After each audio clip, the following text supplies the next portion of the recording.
بسم الله الرحمن الرحيم الحمد لله رب العالمين اللهم صل على سيدنا محمد وآله وصحبه وسلم. Assalamu alaikum wa rahmatullahi wa barakatuh. Pray that Allah accept all of our fasting in this blessed month of Ramadan.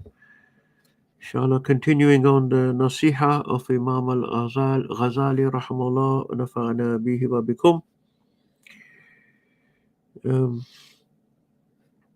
Last time he mentioned that the sign that Allah subhanahu wa ta'ala, or a sign that Allah subhanahu wa ta'ala has turned away from his slave, is that the slave becomes, that you see the slave preoccupied in doing things that do not concern him or her.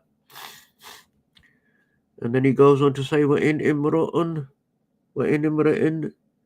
ذَهَبَتْ سَاعَةً مِنْ عُمْرِهِ في غير ما خلق له من العبادة فجدير أن تطول عليه حسرته. Imam Ghazali says, if a person even waste 1 hour of his life doing that which he was not created to do in terms of ibadah, then that is enough for him to prolong his grief and remorse over. So even if you waste 1 hour of your life doing that which you were not meant to do, or doing that which is not ibadah of Allah subhanahu wa ta'ala, it's enough to feel regret for a long, long time.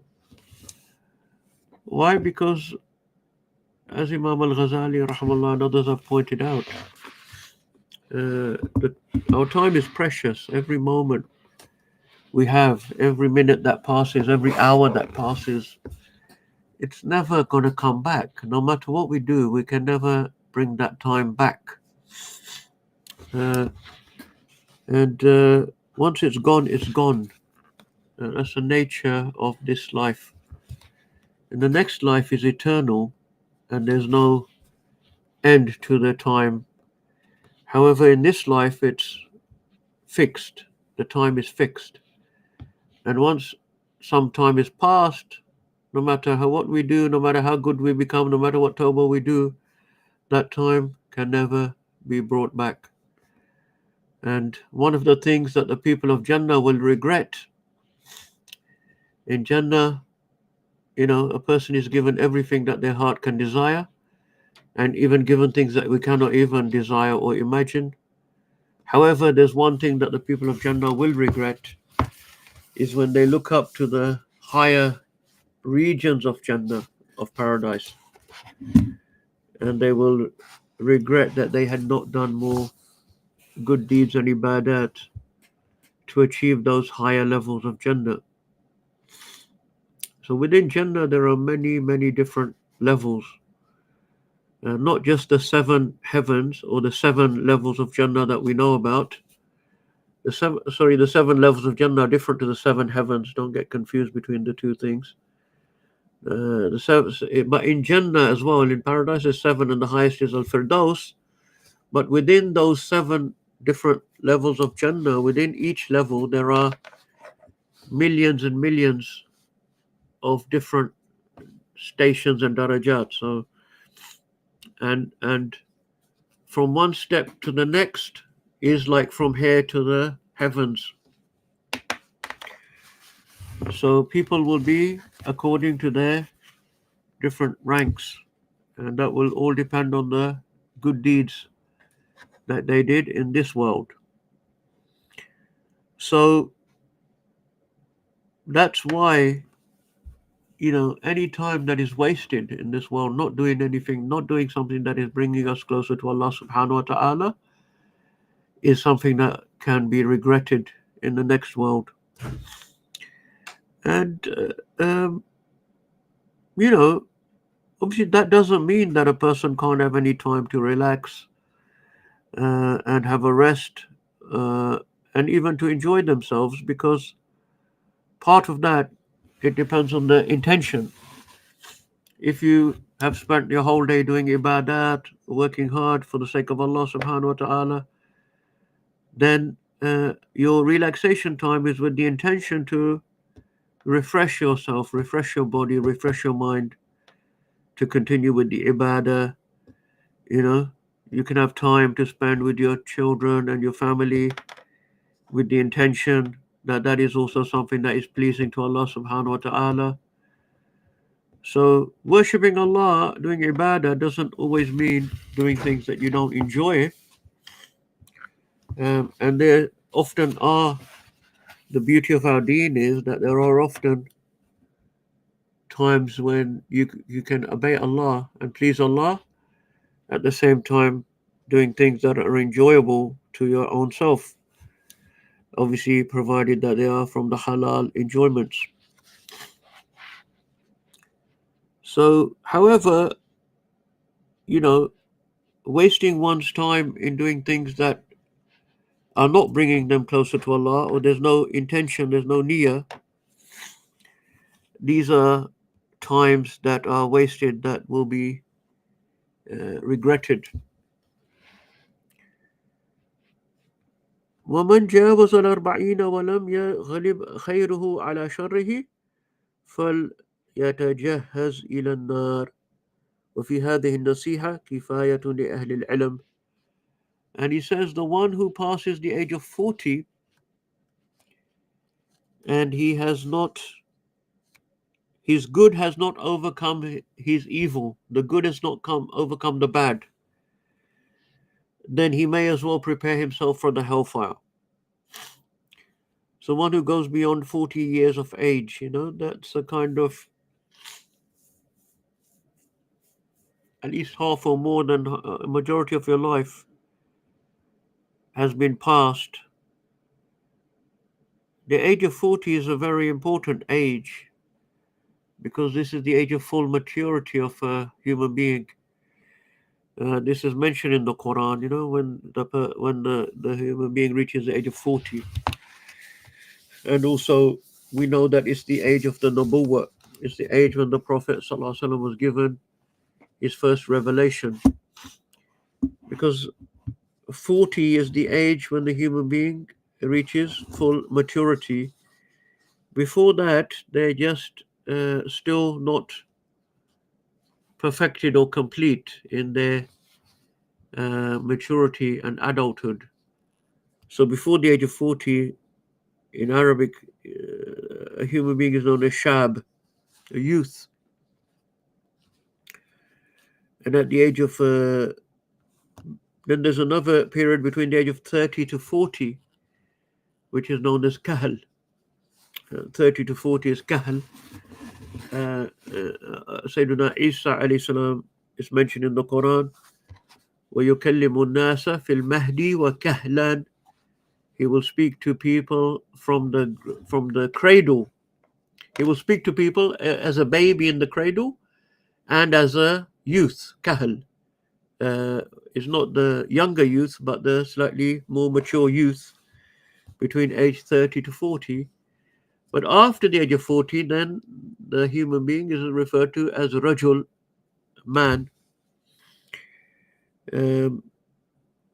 So one of the reasons why, the Prophet ﷺ, one of our ulama said that he was given the revelation at the age of 40 is because people cannot then accuse him of being in his because youthful people tend to be kind of a little bit emotional or a little bit unstable or a little bit over energetic, you could say. Yeah, they haven't reached that full maturity and wisdom of their life. So when they're young, they can be, impetuous and a little bit over enthusiastic. Let's put it that way. So no one could accuse the Prophet ﷺ, when he came with the revelation. Oh, he's a youngster. He doesn't know what he's saying. He's getting over enthusiastic. He's been deluded because he was of the age of full maturity of 40 years old. So this is critical age. Don't wait till you're 40. We have sometimes have this kind of attitude from certain members of our community. Oh, when I retire, that's when I'll start becoming religious. I'll go for Hajj. I'll start praying. When you retire at the age of 66 or 67, whatever it is now in the UK, it's going to be too late. It's frankly going to be too late, because by that age, you're gone well past your 40s. You're gone into old age, ages almost. Getting close to that, and that's not an age when you can start establishing yourself on worship of Allah subhanahu wa ta'ala. If you have never done, before, if you've never prayed, suddenly at that age, you're going to start praying 5 times a day. It's going to be very difficult.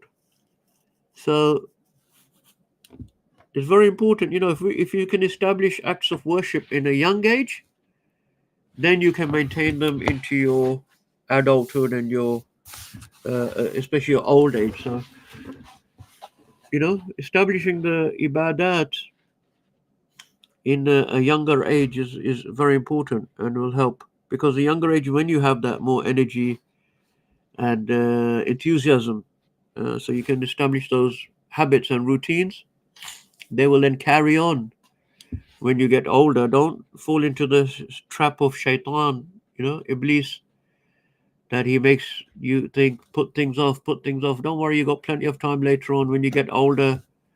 Focus now on getting lots of money and making money and going after dunya. When you get older, you'll have more time to prepare for akhirah. This is a classic trick of shaitan. So we don't want to fall for those tricks and traps of shaitan, because when you get to that older age, then you won't be able to, or you'll find it very difficult. So this is why Imam Ghazali says, if you get to the age of 14 and your good has not overcome your bad, and your good deeds are not more than your bad deeds, then you may as well just prepare yourself for the hellfire, because that's the sure path towards which you're headed. Allah subhanahu wa ta'ala protect us from the fire and keep us on the straight path. And then he finishes that nasiha by saying, in this nasiha, there is sufficiency for the people of knowledge. As once again, Imam al-Ghazali is hinting that, look, we don't need to have lots and lots of nasiha. You don't have to have read lots and lots of books on nasiha and how do I sort out my life? How do I do this self-help, that? You don't need lots and lots of nasiha. Just acting upon the nasiha is what's more important. Yeah, what we lack is not the knowledge, but the action. I'm writing a book. I'm just completing a book at the moment on the Alamatu Sa'a, the major signs of the end of time. Inshallah, will be published soon. And one of the things people ask me when they kind of read the book or they review, when I talk about these type of things, they say, yeah, but what's the call to action? What do we do? It's all well and good knowing that we're in these end times and Dajjal and all these things, but what do we do? What's the practical steps? What's the call to action? And I haven't put any call to action in this book because, frankly, I think all of us know what the call to action is. The call to action is not complicated. Yeah? Understanding the Akhir Zaman, understanding the major signs, understanding the contemporary world situation, and the historical context and the geopolitical situation is complex.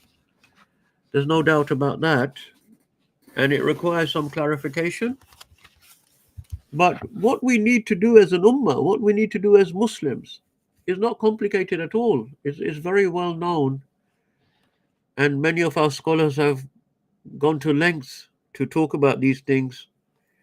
But it's pretty straightforward. And I think everyone knows what needs to be done, which is very simple.